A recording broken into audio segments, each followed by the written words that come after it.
Welcome to the Leaders in Payments podcast, where we talk to C-level leaders from across the payments landscape. We'll be discussing the products and services that impact the payment space today, as well as trends and predictions for the future of payments. We will also hear stories from our guests about their journeys to the top. Hello, everyone, and welcome to the Leaders in Payments podcast. I'm your host, Greg Myers. Joining me today are two very special guests from NMI, Peter Galvin, the Chief Marketing Officer, and Luis Pena, the Product Director of Developer Experience. So thank you both for being here and welcome to the show. Thanks, Greg. Thanks for the invitation. We appreciate it. Absolutely. So this episode is part of our Signal series, where we are cutting through the noise to reveal what truly matters in payments and fintech. Today, we're back with part 2 of our series on how SaaS is being redefined by payments. In the first episode, we unpacked why the subscription-only model is fading and how the next generation of SaaS winners are building full commerce platforms. In this episode, we shift from why to how. We explore the real-world journey that SaaS companies go through as they grow, from simply accepting payments to managing fraud, compliance, chargebacks, omnicommerce experiences, and eventually broader financial products. We also dig into the challenges of switching providers, scaling payments infrastructure, and what it takes to build a true payments-first business that can support customers at every stage of their life cycle. So with that, Peter, Luis, let's dive in. Peter, we're going to start with you. And if you don't mind, just walk us through real briefly your professional journey and how you got to NMI. Sure, I'm happy to. I've really spent the last 25 years in technology, in the technology industry, I really started in product management and then really running product management, marketing, business development, even business units in some organizations. And about 12 years ago, I started working in the SaaS space, mostly focused on SaaS security, which then led me to working with companies like different fintechs, the card networks, processors, et cetera, which then led me into the world of payments. And so for the last almost 4 years, I've been here at NMI as the Chief Marketing Officer. Great. So Luis, same question for you. Thanks, Greg. I've spent most of my career actually in engineering, building and actually writing code and writing software. I've been doing that for pretty much the past 25 years, of which the first 15 I was doing it in the residential construction industry, touching on a few different things like fiber to the home and home alarm security, automating a lot of the processes that are in there. I got exposed to the reseller white label model through my experience through home security, and then came over to NMI just about 10 years ago now, and just recently made a move from engineering into product, where I get to help SaaS companies integrate payments. Okay. Thank you both for sharing that. Peter, back to you for a quick question. Can you give our audience a quick high-level overview of what NMI does? Sure. NMI is a payments acceptance platform for SaaS companies, for fintech professionals, for independent sales organizations, or also known as ISOs. And what that really means is that we allow those companies to embed or include our infrastructure as part of their overall payment solution that they might have for a POS solution, or in the case of SaaS companies, which is where we're talking about today, being able to embed payments, so being able to take credit cards and other types of payments for merchants and for consumers to pay. And so we really sit behind a software company as a white labeled service, providing everything they need to be able to take payments and to be able to deliver a great customer experience for their users. Okay. So Peter, sticking with you, every SaaS platform starts in kind of roughly the same place. We just need to accept cards. How does the payments lifecycle evolve as these SaaS companies mature from sort of that early stage to mid-market to large scale? Yeah, sure. I think that's an interesting journey for many of those companies. And there is I would say, 10 years ago, most SaaS companies knew very little about payments. And I think today you have very different capabilities around payments, but I would say that there's probably 3 types of growth curves that they go through.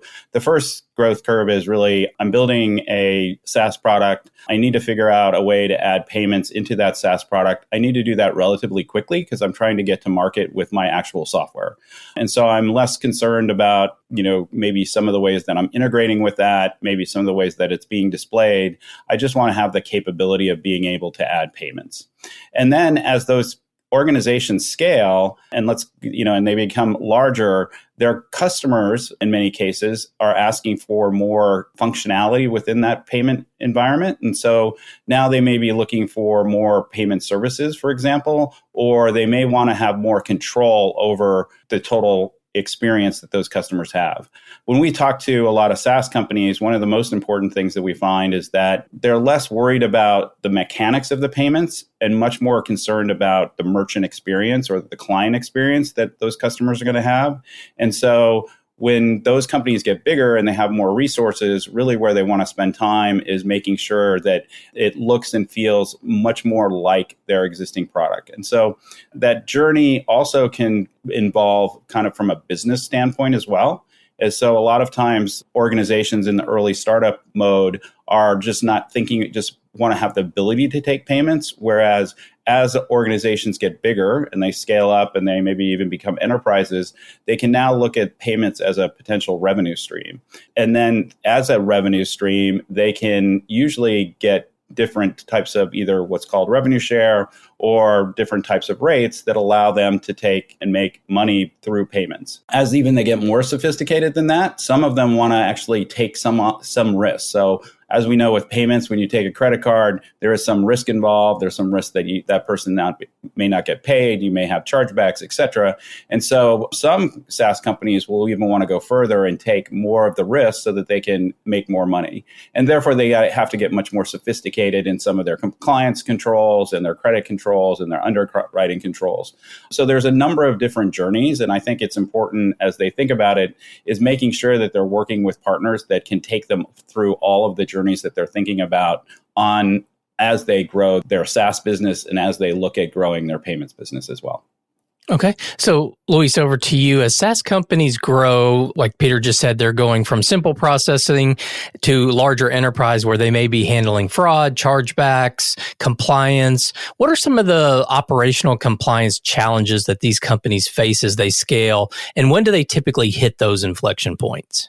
Yeah, thanks for that. Yeah, I mean, Peter set it up pretty well, kind of talking about SaaS companies and their journey. And at some point, it starts as an administrative function, right? You have people handling the chargeback. You have people just kind of going through and kind of processing the chargebacks and the fraud and the other activities that come around with payments. But at some point, there's an opportunity for it to become more of a strategic kind of a play for the SaaS company, right? It's not just administrative to do, but there is a way to optimize that which is happening by having payments on your platform. So, before you might be big enough to have like a head of payments, you definitely need to think about partnering with experts in payments before you become one yourself to start learning what that landscape looks like, to figure out how can you handle these chargebacks and potential fraud issues in efficient ways. And as you start taking on more risk, ways that can ensure that you're optimizing the revenue that you're generating through payments for your platform. And partnering before you bring that expertise in-house and you get big enough to be able to afford it is key to make sure that you have a really good trajectory to become an expert in it yourself eventually as you become that enterprise and you become that large SaaS company that has a large volume of payments that you get to monetize. So, again, making sure that you have a partner who can walk you through it because you're not going to learn it overnight and it is a lot to know. And that's what your partners are there for. Yeah, having that partner, that's a good segue into the next question, Peter, for you. So vendor switching or switching companies that you're working with for payments, it becomes inevitable for most of these SaaS companies as they kind of outgrow their initial setup. So what are the most common signs a SaaS company has outgrown its current payments partner? Yeah, a lot of SaaS companies are uneducated about payments and they probably should be. It's not surprising in the sense that that's not their main business, right? They're trying to build software for a certain clientele that delivers a certain type of value. And so in many cases, they may sign a referral agreement or agree to, use some kind of more monolithic payment processing that doesn't really allow them this kind of like what we were talking about earlier, this customization to be able to really be able to take advantage of payments and really turn payments into another line of business. So if you think about SaaS, right, you've got subscription dollars coming in. You also want to have other lines of business, and payments can truly be another line of business where they can make money. And so I think part of that is as they start to see, one, what does it cost them in some cases to be able to take payments? They gain more expertise around payments and understand the different, capabilities that you can get from embedding payments and using payments. They're working with a lot of times if you're working with a more professional, well-known and expert organization around payments, that helps to get them educated. And then they'll be looking at, hey, what are the other things that we can do to be able to generate more revenue through payments? And also, what are the other product offerings that we may want to offer to our customers that they may want to offer to their customers that help provide, better stickiness and customer satisfaction, give them more options on what can be sold, and make their software itself more valuable. And so there's really a number of those different things that take place along that curve. I would say that, as we've said before, payments can be very complicated. And so really gaining more expertise in payments becomes more and more important. And depending on how much value they want to extract will also determine how much they invest themselves versus leveraging a partner that can provide them, really that journey from just simply taking payments to being able to do very complex functions or adding additional financial products to their portfolio. Okay.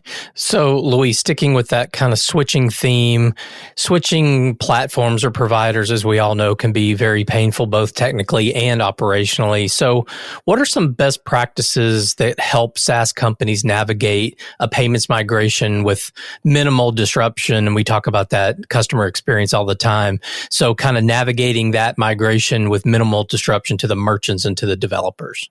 Yeah, I mean, and that's super important. Obviously, you don't want to disrupt what you have going with what you've built. So the first thing I would definitely advise out there is not to expect to have like a rapid overnight cutover. If you haven't already built payments as a modular piece of your software, I would highly recommend you kind of evaluate and get ready for that so that you can start looking at a transition plan in which you migrate your portfolio over time. And you can switch to your new provider without disrupting the existing experience. And you can do it very deliberately and carefully. So first, just kind of make sure that every interaction you have with your existing payments provider, you have a modular way to choose a different provider and direct it towards a new solution.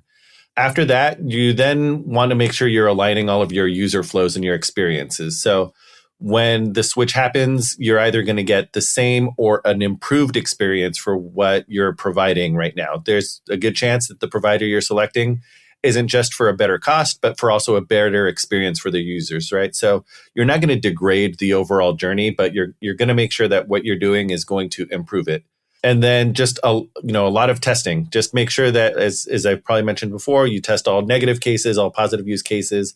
And you train all of your merchants as to any differences they may have as to the way that they're managing the payments that are coming through. So just getting everybody ready and then being able to deliberately migrate the portfolio over time and not expect a rapid overnight cutover. Okay. So, Peter, back to you. So not all SaaS companies are e-commerce first. Many deal with in-person transactions like companies in the field services vertical that we've talked about in prior episodes. And they operate in this kind of hybrid or omnichannel environment where they have both online and in person. So how should SaaS leaders think about card-present strategies as part of a modern full commerce offering? Yeah, it's interesting. I mean, a lot of people think that all of payments is really around e-commerce, and especially for SaaS companies. If you start to really look at the evolution of SaaS companies from being more horizontal companies to being more verticalized. We talked a little bit about field services, but you have, medical and dental, you have hair salons, you have pet vets, you have boarding services, those kind of things. And in many cases, you probably are using a hybrid method of payment. And so that becomes super important to have what we would call an omni-channel approach to payments. And that means being able to absolutely offer e-commerce capabilities and being able to take payments either through a website, through a mobile device, those kind of things. But it also requires some kind of ability to take card present capabilities. And so really, when you're, at a hair salon or something like that, they may have a point of sale terminal. So that makes it very easy for you to use that product offering.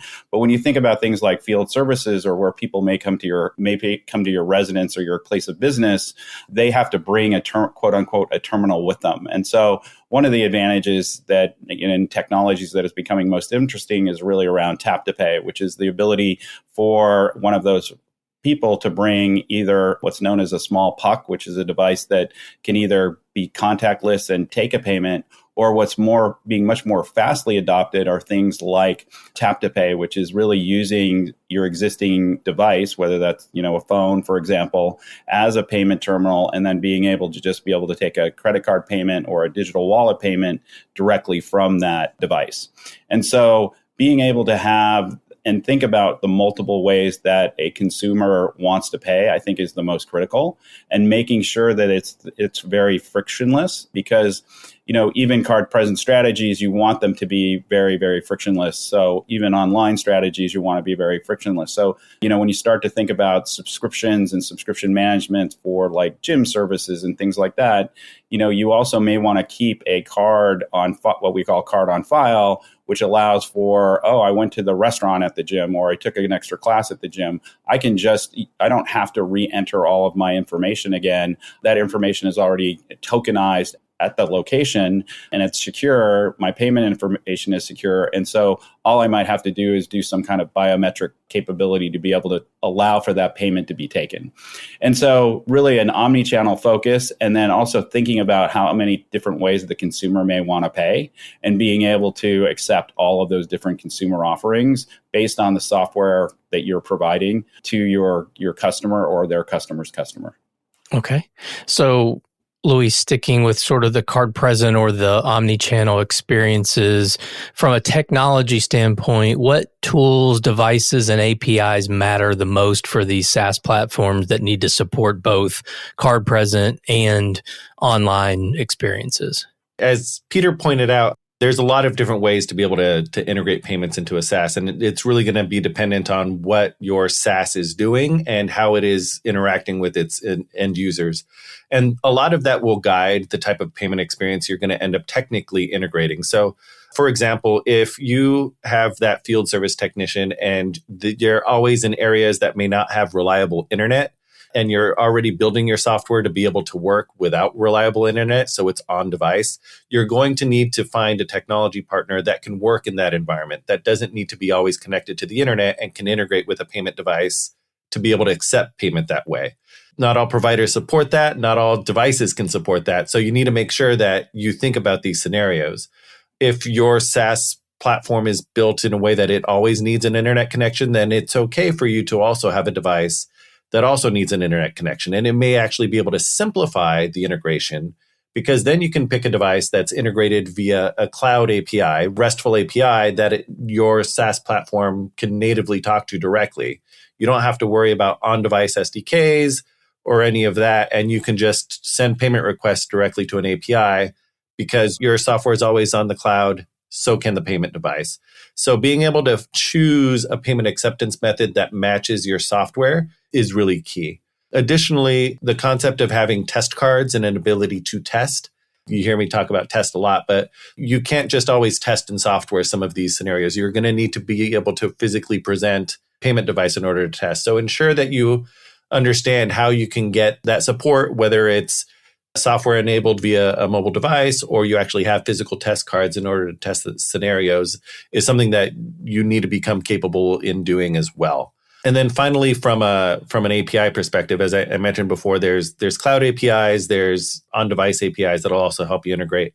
But there's also non-device ways to accept payment that you may want to consider as well. So if you are in a business that interacts a lot via mobile phones, or you send a lot of messages via text, you may also want to provide a payment link via text, right? You need to think about how you're sending those texts, who your text provider is, or if your payment provider is doing that on your behalf, to send payment links via text.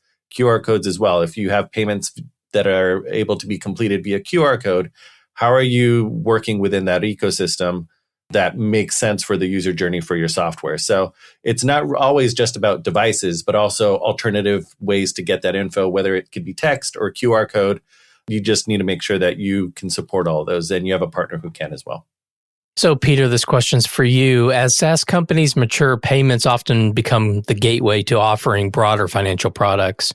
So, beyond lending, which I think we've talked about, what other financial or value-added products are emerging as meaningful opportunities for these SaaS platforms? Yeah, and I would say lending is still a very important component, and it comes into two kind of pieces. One is just being able to provide working capital for the businesses themselves, who are usually the customers of the SaaS provider. And the second is really, consumer capabilities like, BNPL, for example, buy now, pay later technologies.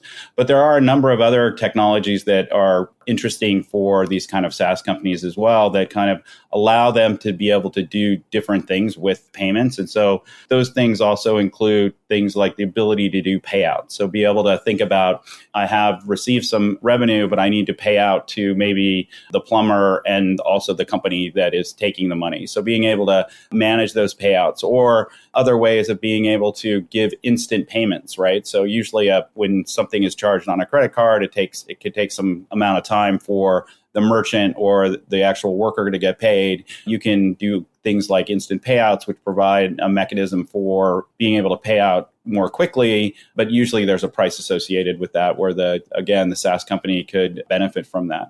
When we start to look at other things, especially like value-added services, we start to look at, especially around fraud tools, and really with AI coming on board, fraud is becoming a bigger problem. And we're also seeing more regulation. And so there are the ability to sell, depending on the type of company that you're working with, sell and deliver more value-added services around things like fraud tools. Or if you're a company that takes both credit cards, and also maybe you want to be able to do invoicing and billing, or be able to do text to pay. Those are, again, additional kind of components. And then it can go as far as we've seen organizations want to actually issue their own credit cards or do some kind of affinity program. They usually need to get big enough to be able to do that. Or also there's different types of loyalty programs that SaaS companies can put in place that may allow them to generate additional revenue streams. So payments is kind of the starting point. And then there's a number of building blocks, whether that's other financial products,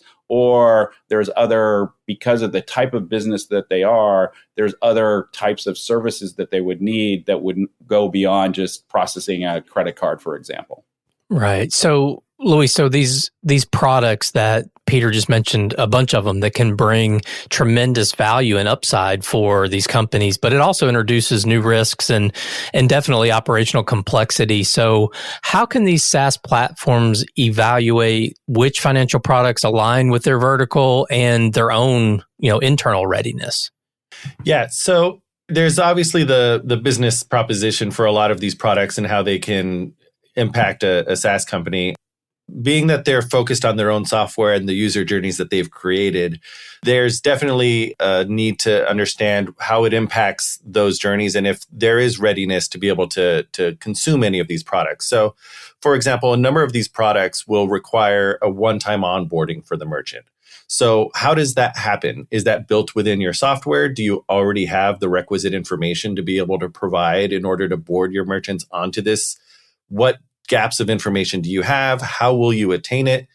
Do you keep it? Do you just relay it? So these are all types of considerations in order to be able to easily onboard your customers, your merchants, onto these additional financial products. A lot of this information may be reused if you have to board onto a network tokenization product or text-to-pay product, right? So you want to make that as easy and seamless as you can through your own software to your merchants, so that you don't have to have them filling out forms for information you probably already have, or to make it burdensome that makes them kind of abandon the opportunity. You're trying to get them to consume these things, and you probably want to make it as frictionless as you can and make sure that they understand the value proposition to them as well.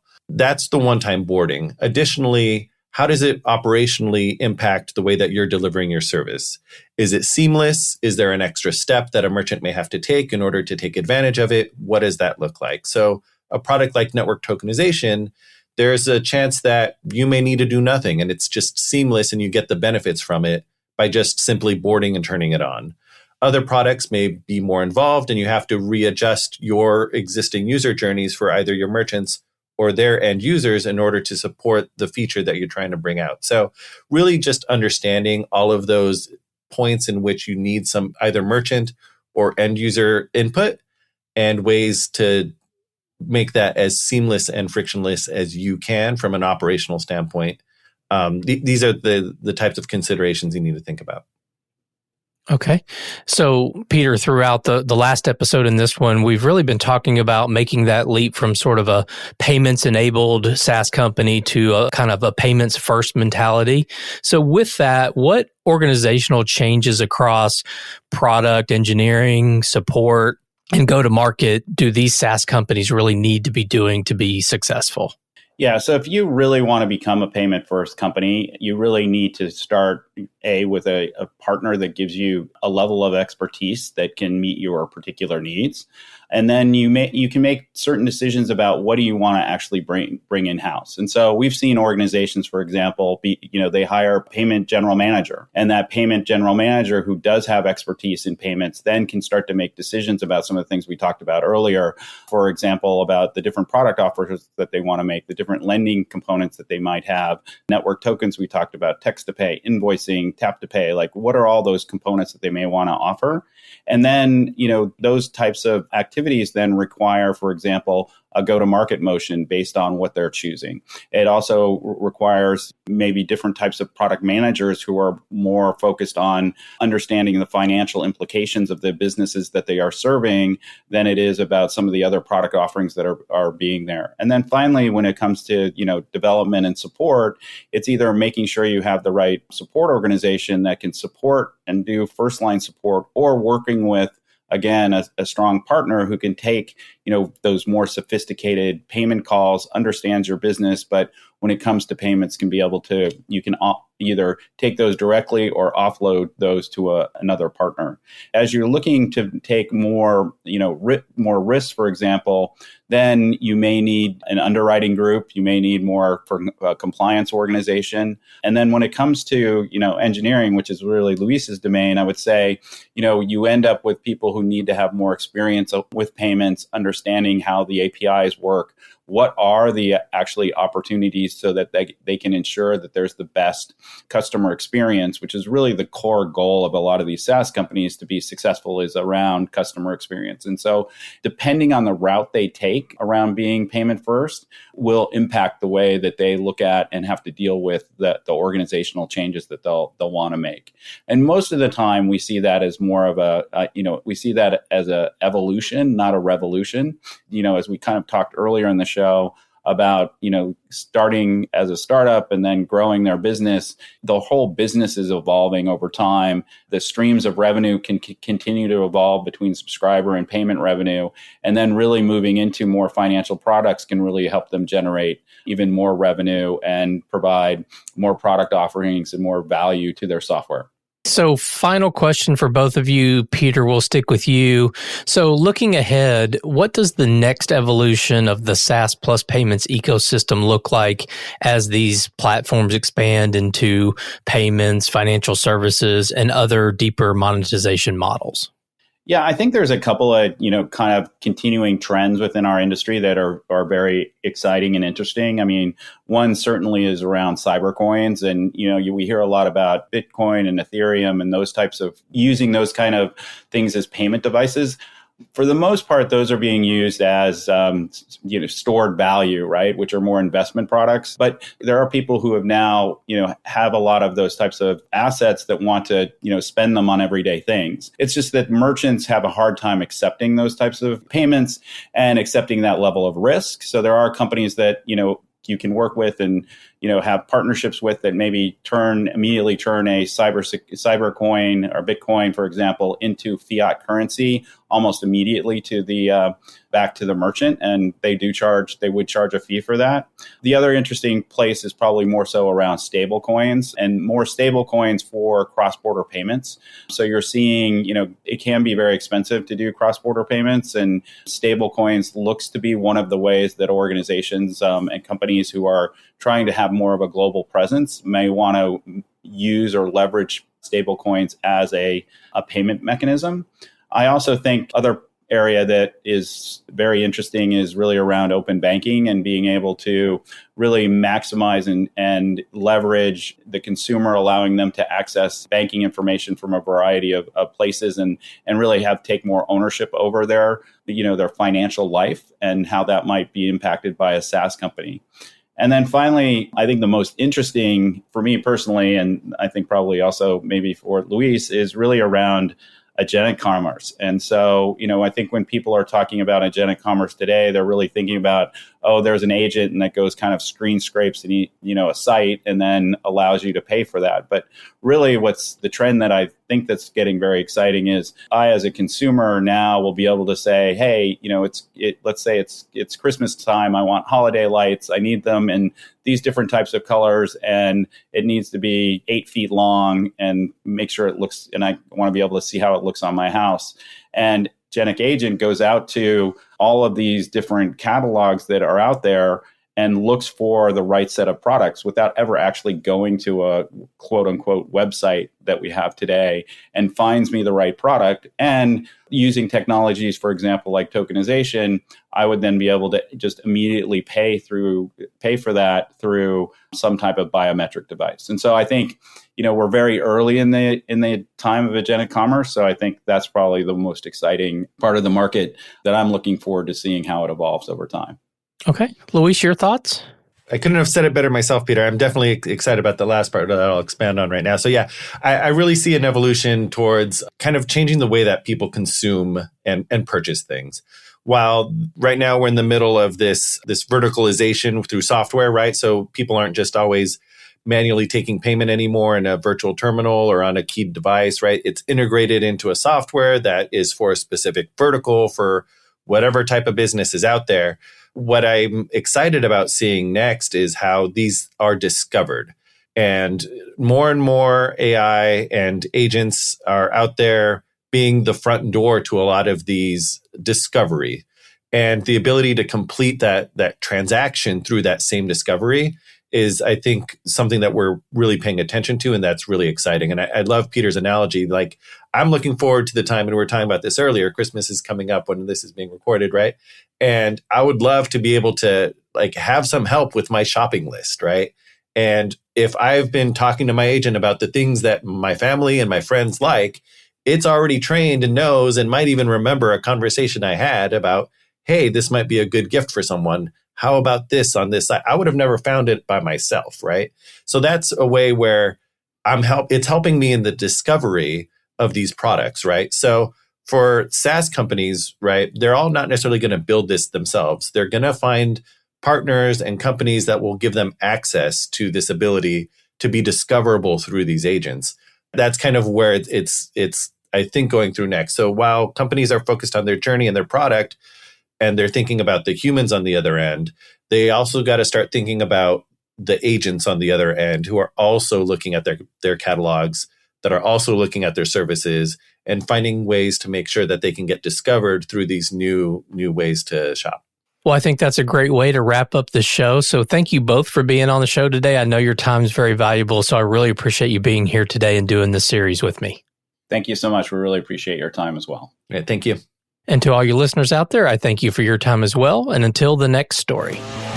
Thank you for joining us this week on the Leaders in Payments podcast. Make sure you visit our website at leadersinpayments.com, where you can subscribe to the show and where you'll find our show notes. If you enjoyed listening, please share on your social channels as well.